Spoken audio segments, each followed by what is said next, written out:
Hello నమస్తే, నేను Ashok. Welcome to reality check. Pulivendula Vontimitta ZP ఎన్నికలకు సంబంధించి పెద్ద ఎత్తున గందరగోళం మధ్య ఈరోజు ఓట్ల ముగిసింది. దాదాపు ఉదయం 7 గంటలకు ప్రారంభమైనటువంటి ఓట్ల ప్రక్రియ 5 గంటల వరకు ముగిసినటువంటి నేపథ్యం కూడా జరుగుతుంది. అయితే ఇప్పటి వరకు దాదాపు పులివెందులకు సంబంధించి 78.8% ఓటు శాతం నమోదవుతూ వస్తే ఒంటుమిట్టకు సంబంధించి 66.5% ఓట్లు నమోదైనట్టుగా తెలుస్తుంది. ఇంకా కొంతమంది క్యూ లైన్లో ఎవరైతే అభ్యర్థులు ఉన్నారో వాళ్ళందరికీ కూడా ఓట్లు వేసే వెసులుబాటును కూడా ఈసీ ప్రకటిస్తుంది. అయితే దాదాపు 2 ప్రాంతాల్లో కూడా తీవ్ర స్థాయిలో ఇటు టీడీపీ వైసీపీ శ్రేణుల మధ్య గొడవలు జరుగుతూ వచ్చాయి. వైసీపీ శ్రేణులందరినీ కూడా, అలాగే వైసీపీ సంబంధించిన నాయకులందరినీ కూడా ఎక్కడికక్కడ హౌస్ అరెస్టులు చేస్తూ వచ్చారు. అవినాష్ రెడ్డితో పాటు పులివెందులకు సంబంధించిన వైసీపీ నేతలందరినీ కూడా అరెస్టులు చేసుకుంటూ వచ్చారు. ఈ నేపథ్యంలోనే ఓటర్లందరూ కూడా తమ ఓటు హక్కుని వినియోగించకుండా పోలీసులు అడ్డుపడుతున్నారంటూ కూడా పెద్ద ఎత్తున విమర్శలు ఎదుర్కొంటూ ఉన్నారు. పోలీసు వ్యవస్థ అంతా కూడా ఇటు కూటమికి సంబంధించిన నేతలు ఏదైతే చెప్తున్నారో వాళ్ళందరికీ చెప్పినట్టు వింటున్నారంటూ కూడా పెద్ద ఎత్తున ఆరోపణలు వినిపిస్తున్నాయి. భారీగా రిగ్గింగ్ జరుగుతూ వచ్చింది, దొంగ ఓట్లు కూడా వేస్తున్నారంటూ కూడా వైసీపీ ఆరోపణలు చేస్తుంది. కానీ పోలీసులు మాత్రము, ఎలక్షన్ కమిషన్ మాత్రం దీనికి సంబంధించి అక్కడ ఎలాంటి పరిణామాలు లేవు, మేము ముందుగా ఎలాంటి అవాంఛనీయ ఘటనలు జరగకుండా, అక్కడ ఎలాంటి దాడులు కావచ్చు, ఒకరి మీద ఒకళ్ళు దాడులు చేసుకోకుండా ఉండడానికే మేము ఇలాంటి చర్యలు చేపడుతున్నామంటూ కూడా పోలీసులు చెప్తున్నారు. ఎస్పీ గారు కావచ్చు, డిఐజీ గారు కావచ్చు, అక్కడికి వెళ్ళి అక్కడ ఉన్నటువంటి పరిస్థితులన్నింటినీ కూడా సమీక్షిస్తూ ఉన్నారు. ఇప్పటికే పోలింగ్ ముగిసినటువంటి నేపథ్యంలో మరికొంత సేపట్లోనే పూర్తి స్థాయిలో ఎంత మెజారిటీ ఆఫ్ పోలింగ్ నమోదైందనేది కూడా ఈసీ ప్రకటించే అవకాశం ఉంది. ఈ నేపథ్యంలో ఇంత పెద్ద ఎత్తున ఎప్పుడు జరగనటువంటి విధంగా పులివెందులకు సంబంధించి ఇంత దారుణమైన ఘటనలు జరుగుతూ, ఇంత దారుణమైన ఘటనల నేపథ్యంలో జడ్పీ ఎన్నికలు జరగడానికి గల కారణాలు ఏంటి, ఎందుకు రాష్ట్రానికి సంబంధించి ఇటు కూటమి ప్రభుత్వం కావచ్చు, వైసీపీ కావచ్చు, దీన్ని ఇంత పెద్ద ఎత్తున ప్రతిష్టాత్మకంగా తీసుకుని ఒకళ్ళ మీద ఒకళ్ళు దాడులు చేసుకునే విధంగా, ఒకళ్ళ మీద ఒకళ్ళు కొట్టుకునే విధంగా కూడా తీసుకెళ్లినటువంటి పరిణామాలను కూడా మనకు కనిపిస్తూ వచ్చాయి. ఈ అంశానికి సంబంధించి ఈరోజు ఇంటర్వ్యూలో మాట్లాడదాం. ఇంటర్వ్యూలో నాతో పాటు పార్టిసిపేట్ చేస్తున్నారు అనలిస్ట్ పురుషోత్తమ రెడ్డి గారు. పురుషోత్తమ రెడ్డి గారు, నమస్తే. నమస్తే అశోక్ గారు. ఇది అసెంబ్లీ ఎన్నికలు కాదు, పార్లమెంట్ ఎన్నికలు కాదు, దేశానికి సంబంధించిన ఎన్నికలు కానే కాదు, ఒక ప్రాంతానికి సంబంధించినటువంటి ఒక జడ్పీ ఎన్నిక. ఒక జడ్పీ ఎన్నికకు సంబంధించి ఇన్ని వేల మంది పోలీసులు, ప్రభుత్వానికి సంబంధించినటువంటి అధికారులు, అక్కడ మొత్తం తిప్పి కొడితే 2 ప్రాంతాలకు సంబంధించి ఉన్నటువంటి ఓటర్లు 35,000 మంది. సో ఈ 35,000 మంది ఓటర్లకు సంబంధించి జరుగుతున్నటువంటి ఒక ఎన్నికకి రాష్ట్ర వ్యాప్తంగా ఇంత హైలైట్ అవ్వడం ఎందుకు? ఈ రేంజ్లో ఇంత పెద్ద ఎత్తున భద్రత కల్పిస్తూ ఇంత పెద్ద ఎత్తున గొడవలు జరగడం ఎందుకు? ప్రధాన పులివెందుల కావడం ఈ మొత్తం పరిస్థితి కారణం. ఆ పులివెందులకు జగన్మోహన్ రెడ్డి గారు ప్రాతినిధ్యం వహిస్తూ ఉండడం, గతంలో కుప్పంలో వైసీపీ విజయం సాధించడం, ఆల్ జెడ్పీటీస్ అండ్ ఎంపీపీలు, మున్సిపాలిటీస్. కాబట్టి ఇక్కడ ఏం జరుగుతుంది, అధికార మార్పిడి జరిగింది కదా, ఇంకా ఏం జరగచ్చు, దీని వైసీపీ అట్ట ఎదుర్కొంటుంది, తెలుగుదేశం ఏం చేయబోతా ఉంది, జగన్మోహన్ రెడ్డి గారు సొంత నియోజకవర్గం, రాష్ట్రంలో అధికారం పోయింది, ఇక్కడే నిలబెట్టుకుంటారా, ఇట్లాంటి కారణాల రీత్యా అత్యంత హైప్ అనేది ఆ నియోజకవర్గానికి వచ్చింది. ఇది రాష్ట్ర ఫలితాలు నిర్ణయించదు, జిల్లా పరిషత్ ఫలితాన్ని కూడా నిర్ణయించదు. ఎందుకంటే ఇంకొక 6 నెలల సంవత్సరంలో జిల్లా పరిషత్ కాల పరిమితి ముగిసిపోతుంది. బస్ ఇప్పుడు కొత్తగా ఎన్నికయ్యే జెడ్పీటీసీ ఒక 1 year లోపే ఉంటుంది ఆయన వయసు, ఎవరు గెలిస్తే వాళ్ళ వయసు. కాబట్టి జగన్మోహన్ రెడ్డి గారు ఉండడం, ఆ ఎమ్మెల్యేగా నేను చెప్పిన ఇంతకుముందు కారణాల రీత్యా పులివెందుల జెడ్పీటీసీకి ఎక్కడ లేని ప్రాధాన్యత సంతరించుకుంది. ఇక్కడ మొత్తం చూసుకున్నప్పుడు 2 రాజకీయ పార్టీల మధ్య విమర్శలు, ప్రతి విమర్శలు ఎలా ఉన్నా ఎన్నికలు జరగకుండా పద్ధతిలో జరిగినాయి. 2 ఎలక్షన్ కమిషన్ అవసరం లేని ఎన్నికలుగా మారిపోయినాయి. ఎలక్షన్ కమిషన్ అంటూ ఒకటి అవసరమా అనిపిస్తుంది. ఇప్పుడు జరిగిన ఎన్నికల్లో ఎలక్షన్ కమిషన్ తాను పోషించాల్సిన పాత్ర, పోషించిన పాత్ర చూసినప్పుడు ఎలక్షన్ కమిషన్ ఇంకా అవసరం లేదేమో. ఇట్లే కానీ భవిష్యత్తులో ఎలక్షన్ కమిషన్ ఉంటే దీని ఎలక్షన్ కమిషను, దానికి ఒక స్వయం ప్రతిపత్తి, దానికి ఒక వ్యవస్థ, ఇవేం అవసరం లేదు. జిల్లా కలెక్టర్ గారికో ఎంఆర్ఓకో ఇస్తే వాళ్ళు ఈ పని ఇంకా బాగా చేస్తారు. కనీసం వాళ్ళు కొంచెం ఇబ్బంది పడతారు. భవిష్యత్తులో మనం వేరే పార్టీలు మారితే మనకు కొంచెం ఇబ్బంది ఉంటుందని కొంచెం న్యూట్రాలిటీనే పాటిస్తారు. ఈ ఎలక్షన్ కమిషన్ అది కూడా ఏం చేసినట్టు మనకు కనపడట్లేదు. ఏదేపటి కూడా ఎలక్షన్ కమిషన్ అస్తిత్వాన్ని ప్రశ్నార్థకంగా మార్చింది. స్థూలంగా ఒక ముక్కలో చెప్పాలంటే పరస్పర రాజకీయ ప్రత్యర్థులుగా ఉండేవాళ్ళు కొన్ని సందర్భాల్లో వాళ్ళకి తెలియకుండానే కీడు చేయని పోయి మేలు చేస్తుంటారు. కీడు చేయాలనుకుంటారు కానీ మేలు చేసేస్తారు ఆ కీడు చేసే క్రమంలో. ఇప్పుడు పులివెందుల్లో ఓడించాలనే ప్రయత్నం తెలుగుదేశం ఏదైతే చేస్తుందో, బహుశా వస్తున్న వార్తలు, వైసీపీ రియాక్షన్ చూస్తుంటే బహుశా తెలుగుదేశమే గెలిచే పరిస్థితులు కనిపిస్తున్నాయి. కాబట్టి తెలుగుదేశం పార్టీ ఆడ ఓడించి జగన్మోహన్ రెడ్డి గారిని ఏదో అంటే కీడంటే రాజకీయంగా ఇబ్బంది పెట్టడం అని ఏదైతే తలసిందో ఫలితం వాళ్ళకి అనుకూలంగా ఉన్న అల్టిమేట్ గా వాళ్ళకి మేలే చేయబోతారా అనేట్టుగా ఈ ఫలితాలు మనం చూడాలి. ఫస్ట్ పాయింట్ మీరు ప్రస్తావించినట్టు ఎలక్షన్ కమిషన్ పూర్తిగా నిర్లిప్తత పాటించింది. ఎలక్షన్ కమిషన్ యొక్క డ్యూటీ ఏంటి? ఎన్నికల నిబంధనల ప్రకారం జరగడం. ఎన్ని ఉల్లంఘనలు ఏ పార్టీ చేశారు, ఏం చేశారు అనేది వేరే సంగతి. నెంబర్ 1, ఎలక్షన్ నిర్వహించేటప్పుడు నాన్ లోకల్ వాళ్ళు ఉండకూడదు. ఈరోజు ఎన్నికల్లో ఓట్లో ఎక్కువ నాన్ లోకల్ వచ్చి పార్టిసిపేట్ చేసినట్టుగా అక్కడ విమర్శలు వస్తున్నాయి.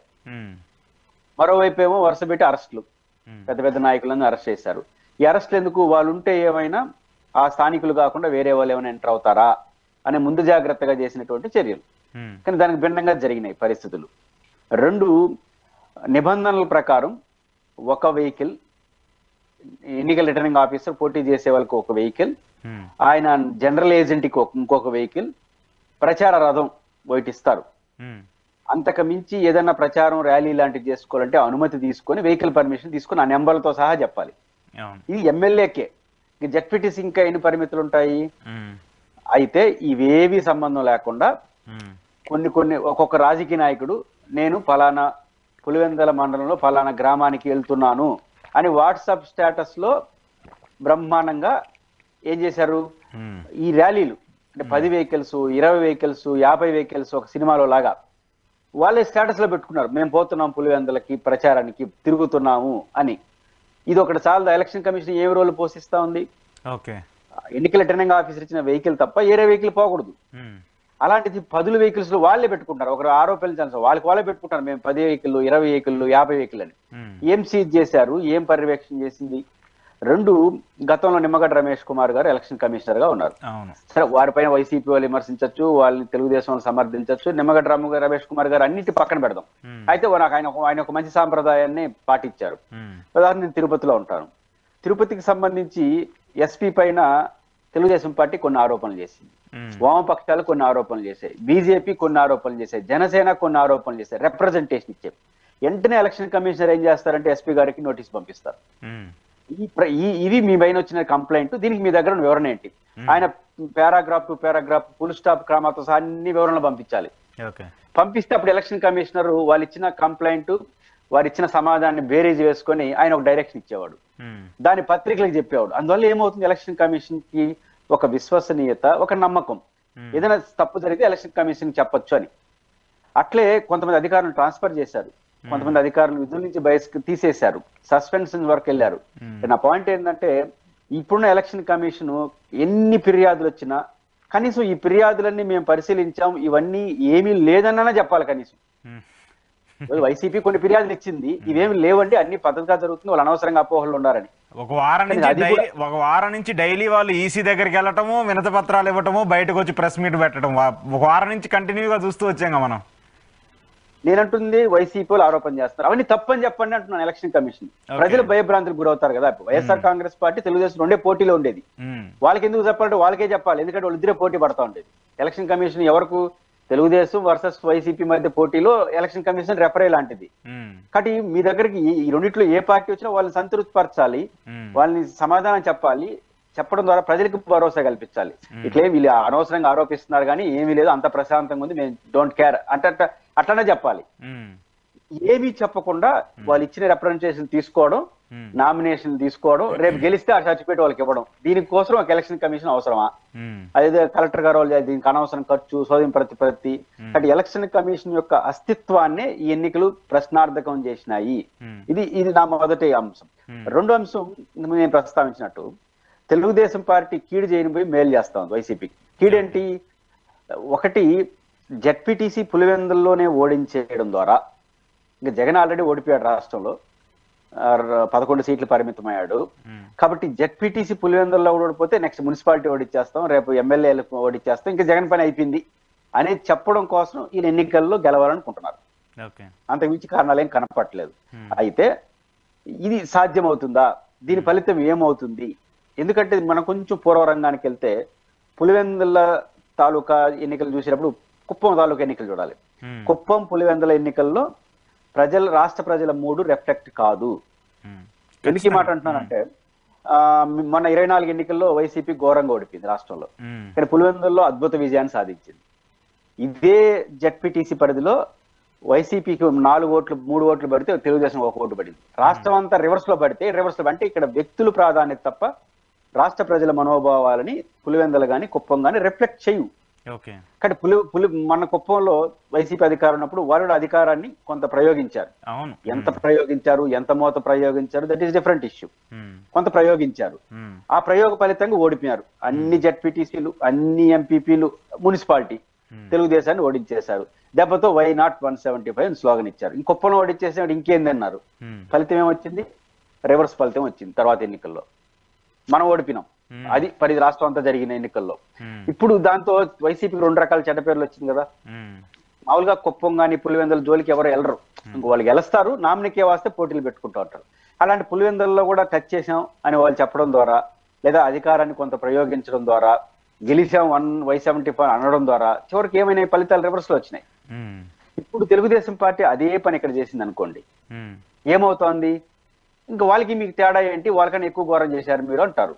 అంటే నేను ఒక తప్పు చేస్తే నేను సరిదిద్దుకోవడం చాలా సమయం పడుతుంది. నా ప్రత్యర్థి కూడా అశోక్ గారు రివర్స్ లో నా మీద అటాక్ చేసి తొందరగా సరిదిద్దుకునేస్తా.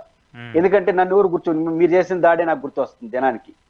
ఇప్పుడు జగన్మోహన్ రెడ్డి గారి పంచాయతీ ఎన్నికల్లో కొంత ఎనానమస్లు, కొంత మాల్ ప్రాక్టీస్ జరిగినాయి. ఏ మాటకు ఆ మాట చెప్పుకోవాలి. దాన్ని ఆయన సరిదిద్దుకోవాలంటే కొంత టైం పడుతుంది. ఏదో అయిందే అంటే ఎవరు చెప్పరు కదా అయిందేలే అని. ఇప్పుడు వీళ్ళు అంతకన్నా ఘోరంగా చేస్తే వీళ్ళకన్నా ఆయన ఎమ్మెల్యే అనుకుంటారు. ఒక దెబ్బ తీలే పరిస్థితి చేశారు. 2 పులివెందుల్లో జగన్మోహన్ రెడ్డి గారి గత 1 year తిరుగుతున్నారు. మీరు ఎప్పుడైనా చూడండి, పులివెందుల కార్యకర్తల నుంచి, పులివెందుల ప్రజల నుంచి జగన్ గారికి ఒకటే ప్రశ్న. అదేంటంటే, మీరు 5 ఏళ్ళు ఉన్నప్పుడు మమ్మల్ని పట్టించుకోలేదు, మాకు యాక్సెస్ లేదు, మాకు మీరు అందుబాటులో లేరు, కేవలం గ్రూప్ ఆఫ్ పీపుల్ తోనే ఉన్నారు అనే విమర్శ ప్రతి సందర్భంలో ఆయన వెంటాడుతా ఉంది పులివెందులు పోయినప్పుడు. దాంతో కొంత అసంతృప్తి కూడా, జగన్ గారు ఏమో నేను లేదు సార్ అన్ని చూసుకుంటాలే అంటున్నాడు. కానీ ఎక్కడో చిన్న అనుమానం అంటున్నాడు, మళ్ళీ గెలిస్తే మొదటికి వస్తాడా అనే అనుమానం కూడా అక్కడక్కడ ఉంది. ఇవన్నీ జగన్ గారు పరిష్కరించాలంటే ఇంకో 4 ఏళ్ళు పడుతుంది.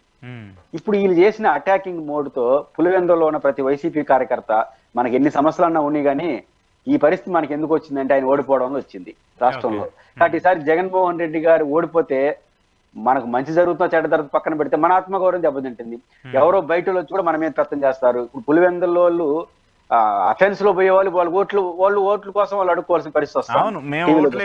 మమ్మల్ని పంపించండి అనే పరిస్థితులకు వచ్చారు వాళ్ళు చాలా మంది. ఆ పరిస్థితి వచ్చిందంటే ఈ పరిస్థితి మేము రారాజుల్లాగా బతుకుతా ఉన్న వాళ్ళం మేము ఈ రోజు మా ఓటు వేసుకోవడానికి మేము దేబరించుకోవాల్సిన పరిస్థితి రావడానికి కారణం జగన్ ఓడిపోవడమే కదా రాష్ట్రంలో. కాబట్టి జగన్ మాకు కలవడా, మమ్మల్ని పట్టించుకుంటారా పక్కన పోతే మేము హ్యాపీగా బతకాలంటే ఫస్ట్ జగన్ ముఖ్యమంత్రి కావాలి అని ఏమైనా అనుకోవాలి. వస్తారా రారా ఇప్పుడు? ఖచ్చితంగా. కాబట్టి ఇప్పుడు వాళ్ళు రేపు ఓడించేస్తే జెడ్పీటీసీగా ముఖ్యమంత్రిగా ఓడిపోవడం ఈరుకొచ్చింది. రేపు జెడ్పీటీసీ ఓడించి ఇంకొంచెం ఓవర్ యాక్షన్ చేసినారనుకోండి, మొత్తం మీద జగన్మోహన్ రెడ్డి గారి మీద ఉన్న అసంతృప్తి కూడా పక్కకు పోయి అవన్నీ మనం చూసుకుందాం కానీ మనం ఏకోన్ముఖంగా నిలబడి జగన్ వైపు నిలబడదాం అనే పరిస్థితికి వస్తారు. గుర్తుంటే చంద్రబాబు నాయుడు గారిని అరెస్ట్ కాకముందు తెలుగుదేశం పార్టీ కార్యకర్తల తెగువకి, అరెస్ట్ అయిన తర్వాత వచ్చిన తెగువకు చాలా డిఫరెంట్ ఉంది. అరెస్ట్ కాకముందు కొంచెం భయంగా ఉన్నారు ఏమో పోలీసులని. చంద్రబాబు గారిని అరెస్ట్ చేసి లోపల పెట్టిన తర్వాత ఇంకా అంతకు మించి ఏమవుతుంది తాడో పేడో తేల్చుకుందని దిగేసినారు. ఎప్పుడు కూడా భయం అనేది ఒక సందర్భంలో ఐక్యతగా దారితీస్తుంది. ఆ భయంతో వచ్చిన ఐక్యత చాలా ప్రమాదం. కాబట్టి తెలుగుదేశం పార్టీ ఈ రోజు వైసీపీ వ్యవహరించిన తీరు వాళ్ళకి జరిగింది. ఎందుకంటే ఈ ఎన్నికల్లో తెలుగుదేశానికి లాస్ట్ టైం 2000 చిల్లర ఓట్లు వచ్చినాయి. ఈ జెడ్పీటీసీ పరిధిలో ఎమ్మెల్యే జగన్మోహన్ రెడ్డి పోటీ చేసినప్పుడు ఆయనకు 6000 చిల్లర వచ్చినాయి. ఇప్పుడు ఒక్కసారికి మీకు 5-6 వేలు వచ్చేసి ఆయనకు ఒక 2000 వస్తే జనం నమ్ముతారా? ఇప్పుడు జగన్మోహన్ రెడ్డి గారు మళ్ళీ గెలుస్తున్నారు అనుకోండి, మీరంటే వాళ్ళు నాలంటే వాళ్ళు నన్ను అడిగితే ఏం చెప్తాను, ఇంకా ఆయన కాబట్టి ఊరు గెలుస్తాడా, 50 ఏళ్ళ నుంచి గెలుస్తున్నారు అంటాం, ఒకే కామెంట్ మంది. ఇప్పుడు ఓడిపోతే 100 మాట్లాడతాం. ఎట్ నమ్ముతారు జనం? కాబట్టి గెలుపుని ప్రజల హర్షించాలి. ఇప్పుడు పులివెందుల్లో మీరు గెలిచారు, రేపు రాష్ట్ర వ్యాప్తంగా గెలిచారు అనుకోండి, రాష్ట్ర వ్యాప్తంగా తెలుగుదేశం చాలా చోట్ల గెలుస్తుంది, ఆ కెపాసిటీ ఆ పార్టీకి ఉంది. ఏమనుకుంటారు? పులివెందుల్లా గెలిచారనుకుంటారు. అప్పుడు వాళ్ళు నినానమస్ల పేరుతో చేశారు కదా కొన్ని పొరపాట్లు, వాళ్ళు సొంతంగా గెలిచింది కూడా అట్లే గెలుచుంటారులే అన్నారు జనం. రేపు మీ పరిస్థితి కూడా అదే. ఆ ఎన్నికని అట్లా వదిలేసి ఉంటే మీకు మంచి పేరు రావడంతో పాటు ఇంకొక 500 ఓట్లు 1000 ఓట్లు పెరుగున్నాయి అనుకోండి, మీకు అధికారం అడ్వాంటేజ్ అని జగన్ గ్రాఫ్ పడిపోతా ఉంది. రేపు మేము గెలుస్తా ఉంటే కొంచెం నమ్ముతారు జనం. మీరు ఏకపక్షంగా రేపు 4,000 5,000 మీరు తెచ్చుకొని జగన్కి 1,000 వచ్చాడు, ఎవరైనా నమ్ముతారా? పులివెందుల్లో రాష్ట్రంలో నమ్ముతారు, పులివెందుల సంగతి రాష్ట్రంలో నమ్ముతారా? కాబట్టి ఈ ఫ్యాక్టరీ రీత్యా తెలుగుదేశం పార్టీ ఒక పొరపాటు ధోరణిది. అయితే ఒక్క తేడా కనిపిస్తోంది ఇక్కడ. అదేంటంటే వైసీపీ అధికారంలో ఉన్నప్పుడు కొన్ని అధికారాన్ని ప్రయోగించినప్పుడు తెలుగుదేశం పార్టీ వాళ్ళు ఈ తరహా పోరాటం చేయలేదు. వాళ్ళు నేరుగా బయటకు వచ్చేసి మీడియాలో కూర్చొని ప్రజాస్వామ్య పోరాటాలతో మాట్లాడారు, ఇది కూని అయిపోయింది, దుర్మార్గం, ఇవన్నీ. కానీ వైసీపీ వాళ్ళు ఎదురెత్తున్నారు, అక్కడ ఎలాగైనా నిలబడాలని నిలబడుతున్నారు. నువ్వు ఎంత ఇప్పుడు ఈ రోజు కూడా మీరు గమనం ఉంటే అశోక్ గారు ఎలక్షన్ బహిష్కరించింది గుర్తుందా? తెలుగుదేశం పార్టీ జెడ్పీటీసీ ఏకపక్షంగా రాష్ట్ర వ్యాప్తంగా మేము ఎన్నికలు బాయ్కట్ అనేసింది రెండోసారి. మీరు ఏకపక్షంగా చేస్తున్నారు అధికారులు. ఈ రోజు ఇప్పటి వరకు బహిష్కరణ పిలిపించింది వైసీపీ. ఎందుకంటే చివరి వరకు నిలబడదాం, ఏమైతే అవు. కానీ బహిష్కరించేస్తుంటే ఆడ ప్రజల్లో కసి రాదు, పొరపాటు కూడా ఓట్లు వేసుకుంటారు, వెళ్ళిపోయింటారు. ఇప్పుడు బహిష్కరణ నిలబడడం వల్ల ఆడ పని చేసే ప్రతి కార్యకర్త నిలబడతాడు రేపు. కాబట్టి తెలుగుదేశానికి వైసీపీకి ఉన్న డిఫరెంట్ యాడ్ కనిపిస్తోందంటే వాళ్ళు అధికారాన్ని ప్రయోగించినప్పుడు నేరుగా మీడియా పోరాటాలు మారారు, వీళ్ళు జనంలోనే ఉండి చివరి వరకు నిలబడ్డారు కాబట్టి ఎక్కువ కనబడతా ఉంది. అటు ఖచ్చితంగా ఈ ఎన్నికల్లో ఏ ఫలితం వస్తుందని అర్థం అవుతోంది ఇంత ఈ పరిస్థితి వచ్చినప్పుడు. కానీ ఈ తెలుగు వైసీపీ అంటూ ఓడిపోతే తాత్కాలికంగా వైసీపీకి ఇరిటేషన్, పులివెందులలో ఓడిపోయారు, ఏం జరుగుతా ఉంది, రేపు గెలిచారు కాబట్టి ఇంకొంచెం జుబిలిటీ మోడ్ లో కొంచెం ఉత్సాహాన్ని ప్రదర్శిస్తూ ఉంటారు తెలుగుదేశం పార్టీ వాళ్ళు. ఇది అల్టిమేట్ గా వైసీపీ కార్యకర్తల్లో కసి పెంచడానికి, వైసీపీ కార్యకర్తల్లో ఇంకొంచెం గట్టిగా పనిచేయడానికి, వైసీపీ కార్యకర్తల్లో ఉన్న జగన్మోహన్ రెడ్డి మీద ఉన్న చిన్న చిన్న అలకలు అన్ని పోగొట్టడానికి మాత్రం అల్టిమేట్ గా వచ్చే ఎన్నికల నాటికి వాళ్ళు వైట్ కావడానికే దారి తీస్తుంది. ఓకే, కానీ ఈ రోజు జరిగినటువంటి ఎపిసోడ్ మొత్తంలో మెయిన్ అట్రాక్షన్ ఎవరైనా నిలిచారంటే అటు టీడీపీ వాళ్ళు కాదు, వైసీపీ వాళ్ళు కాదు, పోలీసులు మధ్యలో ఉండి పాపం వాళ్ళు ఇబ్బందులు అంటారా లేదంటే వాళ్ళు అలా ఎందుకు చేస్తున్నారో అర్థం కాని పరిస్థితి. డైరెక్ట్గా పోలీసులు వెళ్ళి ఓటర్లు సార్ మేము ఓటేస్తాం మమ్మల్ని పంపించనంటే పంపించే పరిస్థితి లేదు. పోలీసుల మీద కాళ్ళ మీద పడి మా ఓటు హక్కు మమ్మల్ని వినియోగించుకొని అని చెప్పేసి వాళ్ళు గొడవ చేస్తున్నారు. అటు డిఐజీ గారు కావచ్చు, ఎస్పీ గారు కావచ్చు, అంటే ఒక జడ్పీ ఎన్నికకు సంబంధించి ఒక ఐజీ క్యాడర్ ఉన్నటువంటి వ్యక్తులందరూ కూడా అక్కడ నిమగ్నమై ఉండి ఇంత పెద్ద ఎత్తున సెక్యూరిటీ ఇవ్వాల్సిన పరిస్థితి వచ్చిందంటే, అంత వందల మంది పోలీసులు ఇవ్వాల్సిన పరిస్థితి వచ్చిందండి. ప్రతి పోలింగ్ బూత్ దగ్గర మినిమం 50 నుంచి 70 మంది పోలీసులను పెడుతూ వచ్చారంట. మరి ఇంత పెద్ద ఎత్తున పోలీసులు మోహరింపు జరిగిందంటే మరి అధికారానికి సంబంధించిన వ్యవహారాన్ని దుర్వినియోగం చేస్తున్నారనుకోవాలా, నిజంగానే ఎన్నికల కమిషన్ కావచ్చు లేదంటే పోలీసులు కావచ్చు సమగ్రంగా వాళ్ళ బాధ్యతను నిర్వహిస్తున్నారనుకోవాలా? ఖచ్చితంగా ఇప్పుడు వైసీపీ ఏం ప్రకటన చేసింది, మేము పోరాటంతో అనేది తెలుగుదేశంతో కాదు పోలీసులతో ప్రభుత్వంతో అన్నారు. అంటే మేము తెలుగుదేశం పార్టీతో పోరాటలేదు, పోలీసులతో వాళ్ళే మా ప్రత్యర్థులు అయిపోయారు ఎలక్షన్ లో అని బహిరంగంగా ప్రకటించారు. చివరిలో అవినాష్ రెడ్డి గారు వెళ్తూ నిర్వేదంగా ఒక మాట అన్నాడు, అది ప్రమాదకరం. చేయాల్సిన నష్టం అంతా పోలీసులు మనకు చేసినారు, తెలుగుదేశం కాదు, పోలీసులు చేశారు, ఇంకా ఎన్ని అరుచుకున్నా చేయగలిగింది జరిగేది జరుగుతుంది, అందరినీ గుర్తుపెట్టుకుందాం అని తెలిపినాడు. ఇప్పుడు ఎవరు ఇబ్బంది పడేది? చిన్న చితక కింద ఎదురు కనపడే ఆఫీసర్లు, అంతే కదా, వాళ్ళకి కూడా ఇబ్బందే కదా పాపము. అంటే వాళ్ళ మాట వినకపోతే ఒక సమస్య, ఇంటే ఇంకొక సమస్య. కాబట్టి పోలీసులకి ఇట్లాంటి పరిస్థితి రావడం అనేది దురదృష్టకరం. ఏదేపటికి కూడా పోలీసుల వ్యవస్థ కానీ ఎలక్షన్ కమిషన్ కానీ ఇవేవి కూడా ఇండిపెండెంట్ గా ప్రవర్తించకపోవడం వల్ల వచ్చిన సమస్యలు ఇవన్నీ. ఖచ్చితంగా ఈ రోజు అక్కడ ప్రజలు పోలీసులు ఎక్కువ మంది ఎందుకు పెడతారు?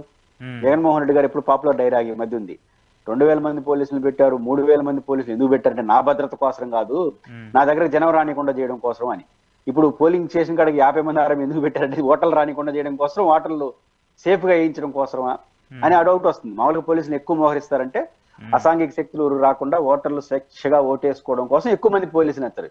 ఇప్పుడు రివర్స్ లో విమర్శలు ఏమి వినిపిస్తున్నాయంటే వీళ్ళు వచ్చే ఓటర్లు రానికుండా చేయడం కోసం పెట్టారు అనే భావన కలిగిందంటే అదంత మంచిది కాదు. స్థానికంగా కొంత లాభం జరగచ్చు, నష్టం జరగచ్చు, కానీ ఇది రాజకీయంగా చాలా నష్టం వస్తుంది, వ్యవస్థల మీద నష్టం వస్తుంది. అంటికన్నా మించి తెలుగుదేశం పార్టీ దీంట్లో సాధించేది తాత్కాలిక ఫలితమే, అల్టిమేట్ గా రాజకీయంగా చాలా ఇబ్బందికర పరిస్థితి. అంటే గతంలో జరిగిన పరిణామాలు చూసిన ప్రజలు హర్షించరు, నియంతృత్వాన్ని ఒక దశ దాటిన తర్వాత హర్షించరు ప్రజలు. వాళ్ళకి ఆ నష్టం జరిగినప్పుడు ఈరోజు మీరు కూడా అదే పని చేస్తే రేపు మీకు కూడా అదే జరుగుతుంది. అదే కదా మనం చూస్తున్నాం కదా. ఇప్పుడు మొన్నటిదాకా ఈ అసెంబ్లీ ఎన్నికలకు సంబంధించి, పార్లమెంట్ ఎన్నికలకు సంబంధించి దొంగ ఓట్ల వ్యవహారం ఎంత పెద్ద, స్టిల్ ఈ రోజు కూడా మనం మాట్లాడుకుంటూ ఉన్నాం. ఇంత పెద్ద ఎత్తున అసెంబ్లీ ఎన్నికల్లో పార్లమెంట్ ఎన్నికల్లో దొంగ ఓట్లు పడుతూ వచ్చాయి అని చెప్పేసి దేశవ్యాప్తంగా రచ్చ జరుగుతుంటే ఒక జడ్పీ ఎన్నికకు సంబంధించి ఇతర ప్రాంతాల నుంచి వ్యక్తులు వచ్చి అక్కడ వాళ్ళు ఓట్లు వేస్తున్నారు, అసలు ఓట్ రిజిస్టర్ లేనటువంటి వ్యక్తులు కూడా వచ్చి ఓట్లు వేస్తున్నారని చెప్పేసి వైసీపీ గట్టిగా మాట్లాడుతూ వస్తుంది. ఎన్నికల సంఘం పైన విమర్శలు వస్తే ప్రజలు హర్షిస్తున్నారు, నిజానిజాలు కూడా చూడట్లేదు. అవును. ఇప్పుడు రాహుల్ గాంధీ గారు ఎన్నికల సంఘం దాని పనితీరు పైన మాట్లాడుతూ ఉంటే, ఎన్నికల కమిషన్ పైన విమర్శలు చేస్తూ ఉంటే వేలలో లక్షల్లో మిలియన్స్ లో చూస్తున్నారు. అంతకుముందు రాహుల్ గాంధీ గారి వీడియోస్ కానీ రాజేంద్ర గారి పోస్ట్ కానీ చాలా పరిమితులు ఉండేవి. కానీ ఈ రోజు రాహుల్ గాంధీ కాదు, మీలాంటి వాళ్ళు మనలాంటి వాళ్ళు టీవీ డిబేట్ లో రాహుల్ గాంధీ ఏమన్నాడంటే ఎలక్షన్ కమిషన్ హెడ్డింగ్ పెడతా ఉంటే వేలల్లో చూస్తున్నారు. అంటే ఎలక్షన్ కమిషన్ పైన విమర్శల్ని ప్రజలు చూస్తున్నారంటే ఆహ్వానిస్తున్నారని అర్థం, అంటే నమ్ముతున్నాను అర్థం. ఎలక్షన్ కమిషన్ పైన చెప్పే విమర్శల్ని జనం నమ్ముతున్నారు. ఎందుకు నమ్మరు? దేశంగా చాలాసార్లు మాట్లాడుకున్నాం. పులివెందులకు సంబంధించి నేను ప్రారంభంలో ఒక మాట చెప్పాను, ఒక వెహికల్ 2 వెహికల్ ఉన్న చోట 50 వెహికల్స్ పోతున్నాయంటే వాళ్ళు వాట్సాప్ స్టేటస్ లో మామూలుగా వెహికల్స్ ఇల్లీగల్ గా పోతా అంటే మీరు పోతా అంటే నేను కంప్లైంట్ చేస్తాను ఎలక్షన్ కమిషన్, అశోక్ అని ఆయన పలానా ఊర్లో 2 వెహికల్స్ ఎక్కువ తీసుకెళ్ళాడు, అప్పుడు విచారణ జరిపి చర్య తీసుకుంటారు. ఇప్పుడు నేనే పెట్టుకుంటున్నా ఏమని, నా వెనకాల 50 వెహికల్స్ వాట్సాప్ స్టేటస్ లో పెట్టుకుంటున్నా, ఇంక విచారణ అవసరమా? ఇంక ఎలక్షన్ కమిషన్ ఉన్నట్ట? ఇంక ఎలక్షన్ కమిషన్ వ్యతిరేకంగా మాట్లాడుతుంటే ఎందుకు ప్రజలు హర్షించరు?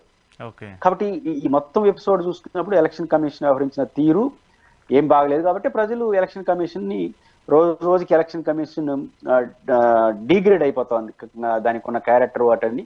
ఈ దేశ ఎలక్షన్ కమిషన్ అటువంటి రాష్ట్ర ఎలక్షన్ కమిషన్ ఇంకా మాకు ఘోరంగా ఉంది. మొత్తం ఎలక్షన్ కమిషన్ యొక్క ఆవశ్యకతని ప్రశ్నార్థకం చేసే పరిస్థితి ఎన్నికలు రిఫ్లెక్ట్ అవుతాయి. ఓకే సరే, కంక్లూడ్ చేస్తూ ఈ చివరిగా ఈ లిక్కర్ కేసుకు సంబంధించిన వ్యవహారము నిన్న 2వ ఛార్జ్ షీట్ వేశారు. అంతకుముందేమో 305 పేజీలతో ఒక ఛార్జ్ షీట్ వేశారు. దాంట్లో 2-3 చోట్ల జగన్మోహన్ రెడ్డికి సంబంధించిన పేరుని పెడుతూ వచ్చారు.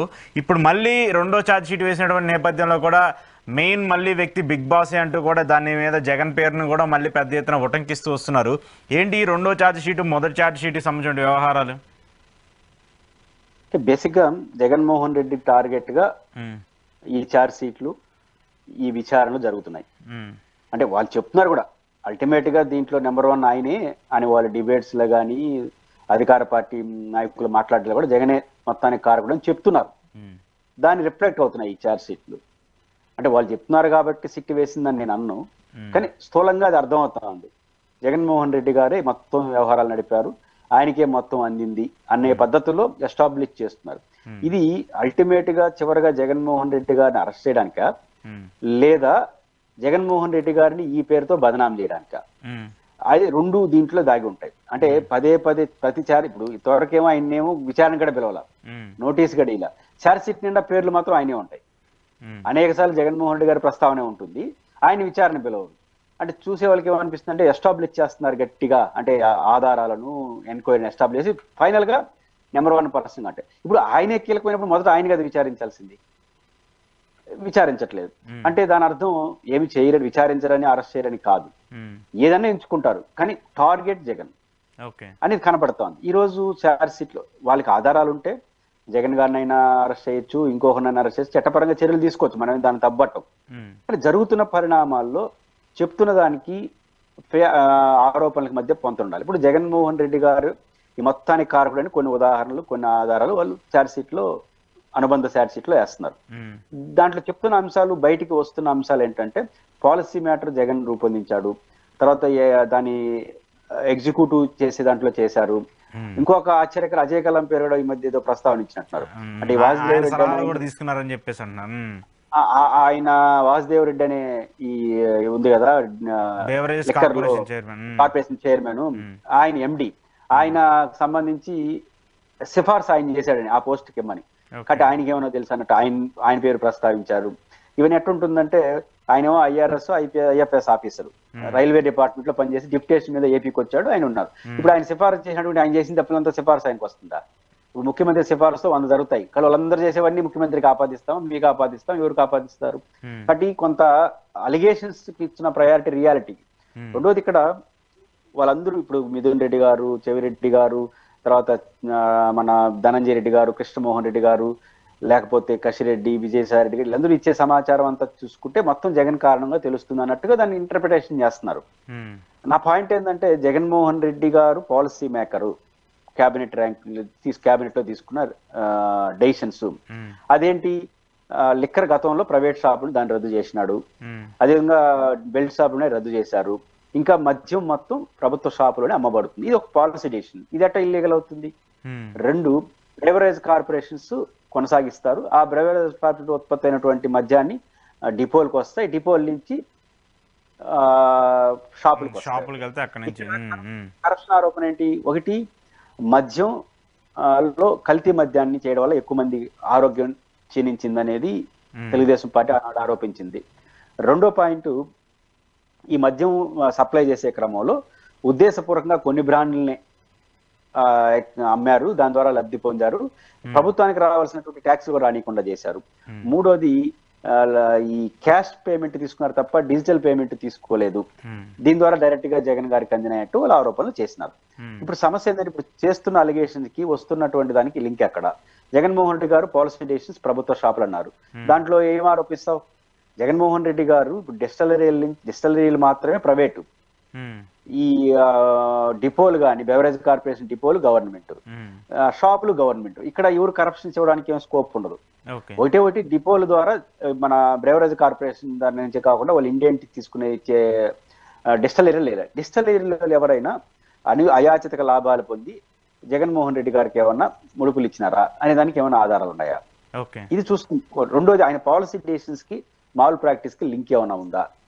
ఈ రెండు తప్ప ఇంకేం నాణ్యమైన మద్యానికి సంబంధించినంత వరకు జగన్మోహన్ రెడ్డి గారు ఓడిపోయిన తర్వాత ఒక 3 నెలలు పాత మద్యమే సప్లై చేశారు ప్రభుత్వం. ఈ షాపులు గవర్నమెంట్ షాపులు వచ్చే ప్రైవేట్ షాపులు వచ్చేంత వరకు ఆ షాపుల్లో పాత మద్యమే, దాంట్లో కొన్ని కేసులు తీసుకెళ్లి టెస్టులకి ఇచ్చి నకిలీ మద్యం ఇంకోటి తేల్చుండాలి కదా, అవేవి తేల్చలేదు. ఇప్పుడు అయిపోయింది, ఆ మద్యం కూడా అయిపోయింది. ఇంకా ఎక్కడ కల్తీ అనేది నిర్ధారించలేదు. ఆరోపణలు బాగానే చేస్తున్నాం.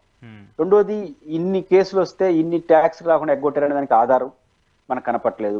లేదా ఈ సజ్జల శ్రీధర్ ఎవరు అరెస్ట్ చేశారు నంద్యాల, ఆయన చెప్పినట్టు ఎక్కడ మనకేం వార్తలు రాలా, అంటే జగన్ గారికి మేము ముడుపులు ఇచ్చినాం అనేసి. అంటే ఎక్కడ కూడా ఆరోపణలకి మాల్ ప్రాక్టీస్ కి జగన్ గారికి సంబంధం కనపట్లేదు. కాకపోతే వీళ్ళందరూ చెప్పారు ఆయన పేరు అని చెప్పే పేరుతో జగన్ గారిని విచారించవచ్చు, అవసరమైతే అరెస్ట్ చేయొచ్చు, వెసులుబాటు ఉంటుంది తప్ప జగన్మోహన్ రెడ్డిని ఫిక్స్ చేయాలంటే ఈ కేసులో తగిన ఆధారాలు కనపడాలి. గవర్నర్ కూడా అనుమతి తీసుకుంటే తగిన ఆధారాలు చూపాలి. అన్నిటికన్నా మించి అశోక్ గారు సుప్రీంకోర్టు ఒక తీర్పు ఇచ్చింది ఈ మధ్య కాలంలో. విచారణ ఎదుర్కొనే సహనిందితులు విచారణ సంస్థల ముందు పోలీసుల ముందు చెప్పే సాక్ష్యాన్ని సాక్ష్యంగా చూడము, ఇది కోర్టు చెప్పింది. ఇప్పుడు విచారిస్తాను కదా సిట్టు, సహనిందితులు వీళ్ళందరూ. జగన్ గారు నిందితుడిగా మీరు భావిస్తే వీళ్ళందరూ సహనిందితులు అవుతారు. వీళ్ళు జగన్ గారి పేరు చెప్పినా ఎవరు పేరు చెప్పినా అది సాక్ష్యంగా చూడమని కోర్టు చెప్పింది. కోర్టు ముందు ప్రూవ్ అవ్వాలని చెప్పింది. జడ్జి ముందు చెప్పాలి, ఆధారాలు చెప్పాలి. ఇప్పుడు ఉదాహరణకు ఎవరో రజిత్ భార్గవ్ గారు గతంలో ఉన్న ఆయన విచారించే పత్రికలు వచ్చింది, నాకు కరెక్టే తెలియదు. ఆయన విచారిస్తే ఆయన చెప్పాడట, అప్పుడు వాసుదేవ్ రెడ్డి లాంటి వాళ్ళపైన చర్యలు తీసుకోమంటే సమ్ XYZ వద్దన్నారు అని విచారణలో చెప్పినట్టుగా చెప్పేశారు. కానీ పత్రికల్లో ఆయన మాట్లాడింది, నేను వచ్చే నాటికే మద్యం పాలసీ అమల్లో ఉంది, నేను దాన్ని ఎగ్జిక్యూటివ్ చేశాను, అంతకుమించి నేనేం చెప్పలేదు, అడిగిన వచ్చా. ఆయన ఏమాట చెప్తాడు బయట. రెండోది, ఒకవేళ ఆయన చెప్పిన రేపు అదే రజిత్ భార్గవ్ కోర్టు ముందు చెప్పాలిగా, అవునండి వాళ్ళు చెప్పారని. ఒకవేళ ఆయన స్పెషల్ CS ఎవరు రజిత్ భార్గవ్, ఎవరు ధనంజయ రెడ్డి గారు అందరూ సీఎంఓలో ఉండొచ్చు, కానీ ఆయన కన్నా చిన్న అధికారులు, ఏం చెప్తే ఆయన చేయాలనా? రేపు కోర్టు ముందు అవునండి నేను అన్ని గమనించాను, పైన చెప్పారు కాబట్టి నేను ఇంప్లిమెంట్ చేయలేదంటే కోర్టు ఎవరిని ఫస్ట్ శిక్షిస్తుంది?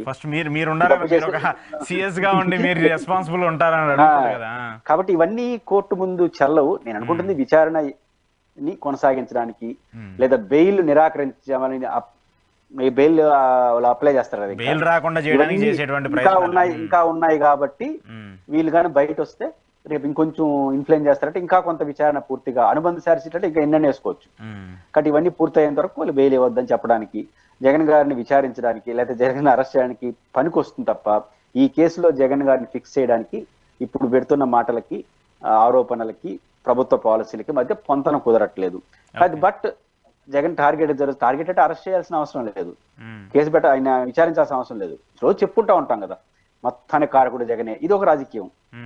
ఇది మాత్రం ఇంకా డైరీ సీరియల్ లాగా కొనసాగుతూ ఉంటుంది, మనం మాట్లాడుకుంటూ ఉండాలి. ఓకే ఓకే చూద్దాం మరి. ఇది చాలా లాంగ్ గ్యాప్ గా కనిపిస్తుంది, మరి దీని మీద ఏం చేస్తారు ఏంటి అనేది కూడా. Thank you sir, thank you very much.